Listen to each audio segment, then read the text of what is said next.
Hello everyone, welcome back to the channel Defense Pulse. Today, I'm taking a deep dive into the new series Red Alert, which dramatizes the tragic events of October 7, 2023 in Israel. Over the next several minutes, we'll explore its visual style exterior, the interior/human side, its performance acting, pacing, its approach to safety or respectful portrayal, the unique selling points, some thoughts on price or cost to viewers/production, and then wrap it up with a conclusion and recommendation. Let's begin. From the outside, Red Alert presents itself with a stark, haunting visual aesthetic. The series was shot on location in Israel, and many scenes take place in the actual areas affected by the attacks: fields, border towns, homes in the Gaza envelope, roads, and rural landscapes. The cinematography leans heavily on realism, long takes, natural lighting or subdued lighting, dust, smoke, and ambient sound to immerse the viewer in a tense environment. The exteriors are often wide, showing desolate terrain, roads leading into nothingness, homes isolated amid fields. The moments before conflict feel eerily calm, with normal suburban homes, festival grounds, roads with cars, until the tension breaks. Reviewers note that the series begins with serene domestic or festival scenes, grounding us in before, rather than jumping immediately into chaos. In contrast, once violence is unleashed, exterior frames narrow, tracking characters' movement, emphasizing confinement despite open terrain, as though danger presses in from all sides. The exterior work helps set tone, the sudden intrusion of terror into ordinary landscapes, and the shock of how peaceful surroundings can become battlegrounds.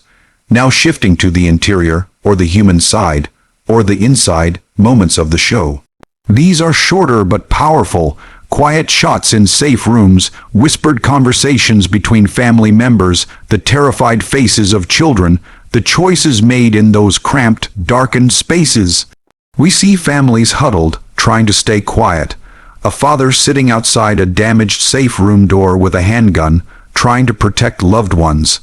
These interior sequences provide emotional weight. They bring the viewer close to fear, to decisions, to moral and emotional struggle. They are less about spectacle and more about character.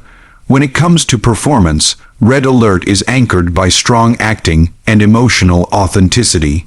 Rotem Sella, as Bathsheba, carries much of the emotional burden, a mother trying to protect her children, grappling with fear, grief, and the breakdown of normalcy.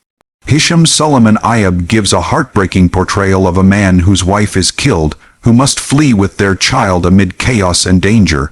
His conflicted reactions, grief, guilt, terror are layered. The ensemble cast, including characters like Kobai Israel Ashes, Nafar Chen Amsalem, Ohad Mickey Leon, Tali Saravino, bring to life intersecting stories of civilians, first responders, security personnel. The pacing is deliberate. Before the attack, moments are allowed to breathe. During the attack, sequences intensify with compression of time, overlapping perspectives, jarring cuts, and abrupt transitions.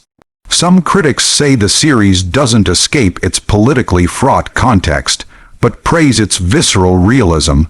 The performances are convincing enough that viewers feel the weight of each decision, each reaction.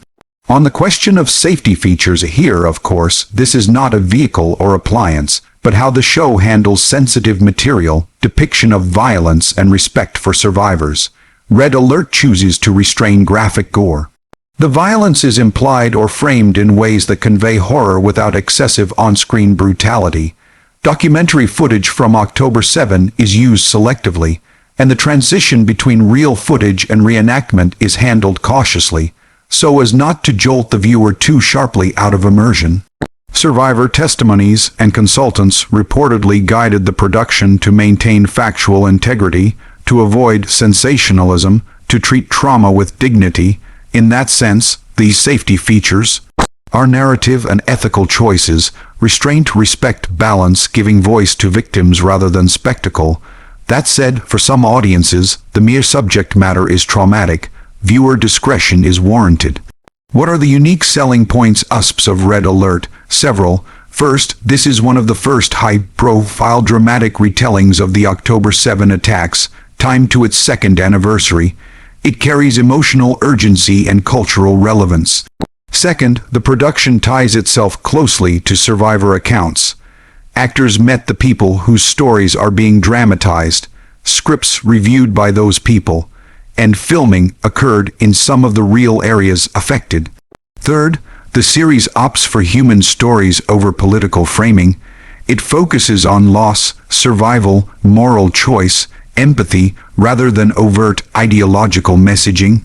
Fourth, its cinematic ambition in television form, high production values, tight direction by Lior Shefetz, backing by Lawrence Bender, noted for his film work, and a global release via Paramount+. Fifth, the narrative structure, 4 interwoven stories across overlapping timelines, allowing multiple perspectives that converge: civilian, law enforcement, festival, goers, border communities. That multiplicity gives the viewer a layered sense of how a single day ripples across many lives. Now, regarding price, since this is a streaming series, there is no sticker price, as with a car or gadget, but there are costs in production and cost to viewers, e.g., subscription.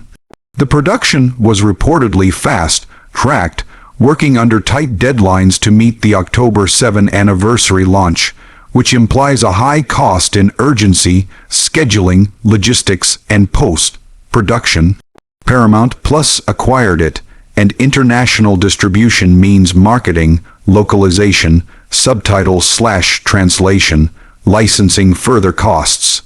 For the viewer, the price is simply accessing Paramount Plus subscription and the emotional cost of engaging with heavy subject matter.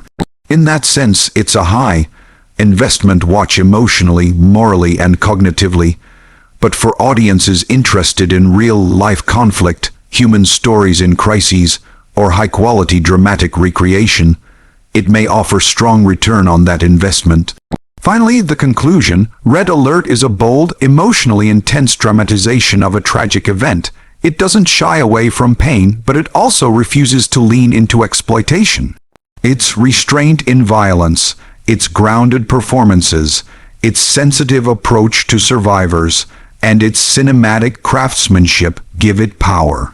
It's not perfect. Some will argue it cannot escape the political weight of its subject, or that dramatization by nature involves fictionalization, but it succeeds in humanizing a brutal day, giving voices and faces to statistics. For viewers willing to confront difficult, real-world drama, Red Alert is a recommended watch. It demands thought, empathy, and reflection. If you approach it prepared not as escapism, but as engagement, you'll find it impactful. That's it from me at Defense Pulse. Thanks for watching, and I'll see you next time.